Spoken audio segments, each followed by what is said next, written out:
ہمارے نبی صلی اللہ علیہ وسلم کی تعریف کرتے ہوئے کیا کہا کہ دیکھیے نبی علیہ السلام کی محفل کو جو نبی سے محبت کرنے والے ہوتے ہیں وہی اس محفل کو سجاتے ہیں اور وہی اس محفل میں تشریف لاتے ہیں. تو دیکھیے کہنے والے نے کہا کہ محبوب کی محفل کو محبوب سجاتے ہیں, آتے ہیں وہی جن کو سرکار بلاتے ہیں, اور وہ لوگ خدا شاہد قسمت کے سکندر ہیں جو سرور عالم کا میلاد مناتے ہیں.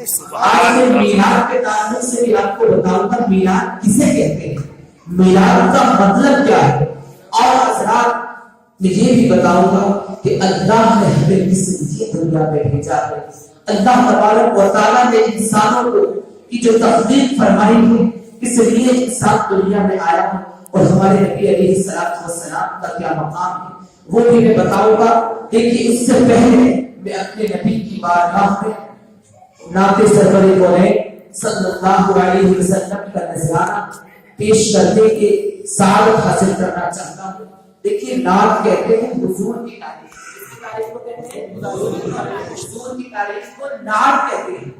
اب دیکھیے حضور کی تعریف جب ہو تو جو حضور کی تعریف سن کر خوش ہو جائے تو وہ حضور سے محبت کرنے لگتا ہے. دیکھیے بہت ہی خوش وقت ہیں آپ لوگ, بہت ہی خوش نصیب ہیں. وہ اس لیے کہ تمام تعریفیں اس پروردگار عالم کے لیے کہ جس نے ہمیں اور آپ کو خوش وقت بنایا, کیونکہ اللہ نے دل تو ہمارے بنائے لیکن اس دلوں کے اندر, ان دلوں کے اندر نبی علیہ السلام کی یاد کو ڈال دیا. سبحان اللہ. کتنے خوش وقت ہیں آپ لوگ. اللہ کی تعریف اس رب کی کہ جس نے دماغ ذہن ہمارا بنایا لیکن اس نے فکر مصطفیٰ کی ڈال دی. سبحان اللہ. بہت ہی خوش وقت ہیں آپ لوگ. اور تعریف ہے اس رب کی کہ جس نے آنکھیں تو ہماری بنائی لیکن ان آنکھوں کا رخ گنبد خضرا کی طرف کر دیا, مدینے کی طرف کر دیا, تاکہ ہم ان آنکھوں سے مدینہ دیکھیں, ان آنکھوں سے ہم قرآن کے پارے دیکھیں, ان آنکھوں سے مذہب کا چہرہ دیکھیں.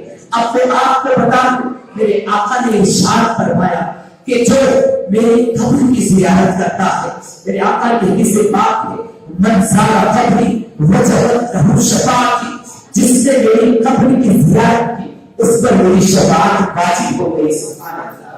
اور ایک جگہ میرے آقا یوں ارشاد فرماتے ہیں کہ میرے آقا اس طرح فرماتے ہیں. اب ایک بات اور بتاؤں, دنیا کی ہر بات غلط ہو سکتی ہے, دنیا کی ہر تقریر غلط ہو سکتی ہے, اگر میں اپنی طرف سے کوئی بات کروں وہ غلط ہو سکتی ہے, لیکن میرے نبی کی زبان حق تک جماعت سے جو الفاظ نکل جائے وہ کبھی غلط نہیں ہو سکتے, وہ کبھی مٹ نہیں سکتے, کیونکہ حضور علیہ السلام نے جو فرما دیا ہے وہ کبھی مٹ نہیں سکتا. اور نبی کا ذکر وہی لوگ کرتے ہیں جو جنتی ہوئے ہیں. سبحان اللہ. جسے نبی کا ذکر کھلتا نہیں ہے وہ دوزخ کی آتش میں جلتا نہیں ہے. تبھی تو کہنے والے نے کہا کہ جسے ذکر سرکار کھلتا نہیں ہے, جسے ذکر سرکار کھلتا نہیں ہے وہ دوزخ کی آتش میں جلتا نہیں. آج ہم نبی کا نام سن کر آپ کو خوشی ہو رہی ہے, اور دیکھیں جو نبی کی تعریف سن کے خوش ہوتا ہے اس سے اللہ خوش ہوتا ہے. سبحان اللہ. کیونکہ اس نے زبان تو ہماری بنائی لیکن اس زبان پر اس نبی کا ذکر کر دیا جس کا ذکر وہ رب ہو کر خود کرتا ہے فرشتوں میں. سبحان اللہ. تو دیکھیے جسے ذکر سرکار کھلتا نہیں ہے وہ دوزخ کی آتش میں جلتا نہیں ہے. میں نے کہا دنیا کی ہر بات غلط ہو جائے لیکن میرے نبی کی زبان سے جو الفاظ نکل جائیں وہ کبھی غلط نہیں ہو سکتے. جو فرما دیا ہے میرے مصطفیٰ نے, جو فرما دیا ہے میرے مصطفیٰ کی قسم وہ بدلتا خدا کی قسم وہ بدلتا نہیں ہے. اور آج ہم نبی کی محبت میں بیٹھے, ہم تو انسان ہیں, نبی سے پیار تو انسان ذرے ذرے نبی سے محبت کرتا ہے.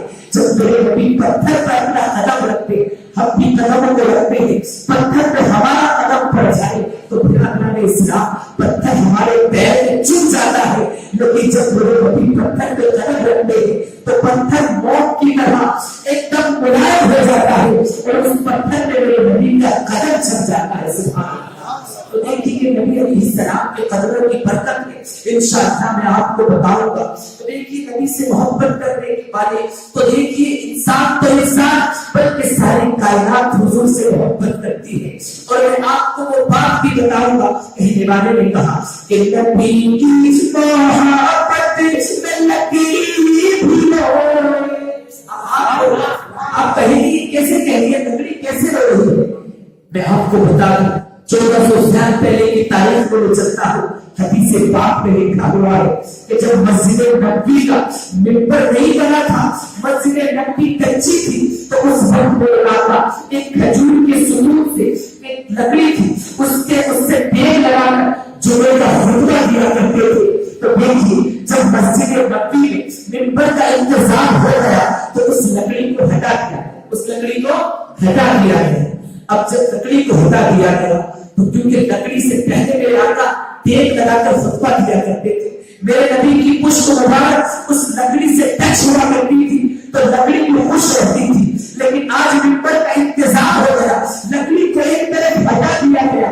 نبی کی محبت میں لکڑی آنسو آ رہی ہے. صحابہ فرماتے ہیں کہ ہم نے خود اپنے کانوں سے سنا کہ لکڑی ایسے رو رہی تھی جس طریقے سے کوئی چھوٹا بچہ روتا ہے. تو کہنے والے نے کہا نبی کی محبت میں لکڑی بھی روئے, نبی کی محبت میں لکڑی بھی روئے, مگر قلب انسان پگھلتا ہے اور جو بربادی آئے میرے مصطفیٰ نے خدا کی قسم وہ بدلتا نہیں ہے.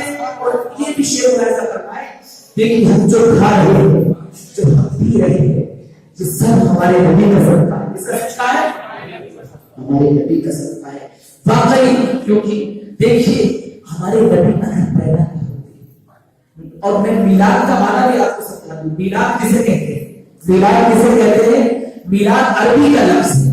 اور دیکھیے اور ہندی میں اس کو کہتے ہیں جنم. کیا کہتے ہیں, جنم. اور اردو میں کہتے ہیں پیدائش, اور انگریزی میں برتھ, اور عربی میں میلاد. اللہ نے خود فرمایا کہ اے حبیب اگر میں تمہیں پیدا نہ کرتا تو نہ زمین بناتا, نہ آسمان بناتا, نہ چاند بناتا, نہ سورج بناتا.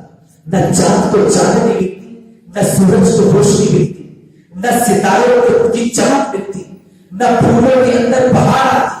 تو اے حبیب اگر میں نے تمہیں یہ دنیا بنائی ہے تو یہ سب تمہاری وجہ سے بنائی ہے.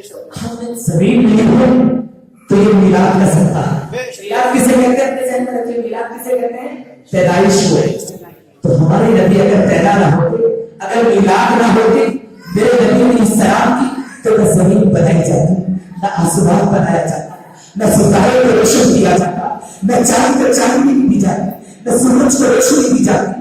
اب ہمیں پتہ چلتا ہے کہ اگر زمین ہمیں ملی ہو تو نبی کے میلاد کے صدقے میں ملی ہے, آسمان ہمیں ملا ہے تو نبی کے میلاد کے صدقے میں ملا ہے. اور فرض یہ کہ دنیا کی اگر کوئی نعمت ہمیں ملی ہے تو یہ سب صدقہ مدینے والے کا ہے. تو کہنے والے نے کہا کہ دیکھیے کیا میرے پیارے انداز میں کہا ہے کہ دیکھیے جو فرماتی ہے کہ کوئی شخص دنیا میں ایسا نہیں ہے جو آقا کے ٹکڑوں پہ پلتا ہے.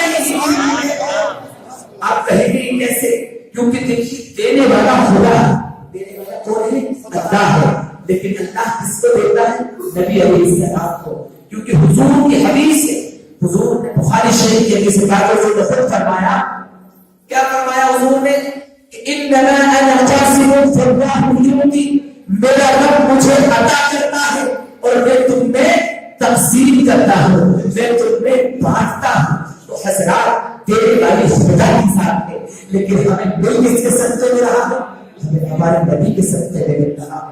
ایک نبی کے نام پر اپنی نیندوں کو قربان کرنے والوں، نبی کی محبت میں اپنے گھروں کو چھوڑ کر اس محفل میلاد میں بیٹھنے والوں، نبی کا نام سن کر اپنے انگوٹھوں کو چوم کر اپنی آنکھوں سے لگانے والوں، نبی کی بارگاہ میں سلام و سلام پڑھنے والوں، قربان جائیے اپنے نبی علیہ الصلوۃ والسلام کی عظمت پر کہ ہمیں اگر زندگی کی جو سانسیں مل رہی ہیں یہ بھی صدقہ ہمارے نبی کا ہے۔ تو کہنے والے نے کہا کوئی شخص دنیا میں ایسا نہیں ہے جو آتا ہے ٹکڑوں پہ بندہ نہیں۔ حضرات اپنے آپ کو اس طرف لے چلتا ہوں۔ کہنے والے نے کہا نمازیوں کے لیے ہے، نپارسا کے لیے بنی ہے خود غلامان مصطفیٰ کے لیے، اور نبوی ماں کو حقارت سے دیکھنا مرنا، نبوی ماں کو حقارت سے دیکھنا مرنا تمام عمر ترس جائے گی دعا کے لیے۔ ہماری ماں بہنیں بھی کہا کرتی ہیں، انشاءاللہ میں اس پر بھی گفتگو کروں گا اور بہت کم وقت میں انشاءاللہ اپنی بات کو سمیٹوں گا۔ یہ مبارک رات حضور سے پاک کی رات ہے، اور دیکھیے اس مہینے میں ہمارے غوث اعظم رضی اللہ تعالیٰ عنہ کی یاد منائی جاتی ہے۔ حضرات میں بھی اس طرف لے چلتا ہوں آپ کو۔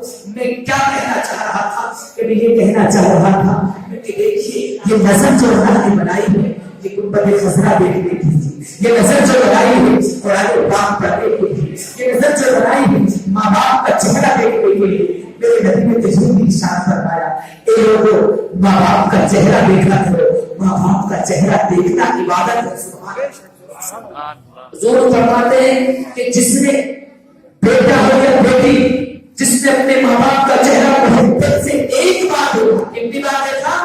ایک بار دیکھا، تو اللہ تعالیٰ اسے ایک حج مقبول کا ثواب عطا فرماتا ہے۔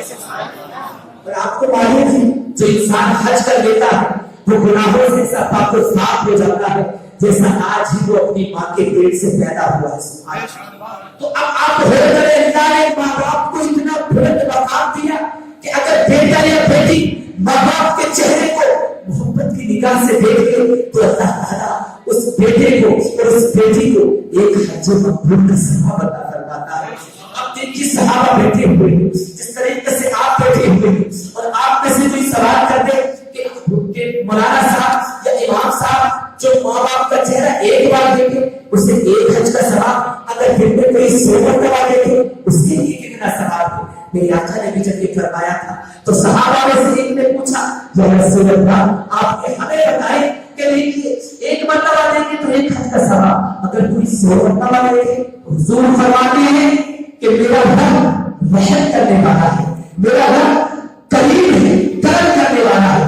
اگر کوئی بیٹا یا بیٹی محبت سے اپنے ماں باپ کا چہرہ دل میں 100 مرتبہ دیکھے تو اللہ تعالیٰ اسے 100 حج مقبول کا ثواب عطا فرماتا ہے۔ تو ہمیں یہاں سے کیا سیکھنے کو ملا؟ تو دیکھیے ایک بات میں اور بتا دوں، ہم یہاں بیٹھے ہیں، محبت سے پہلے آپ درود پاک پڑھی اور مولانا محمد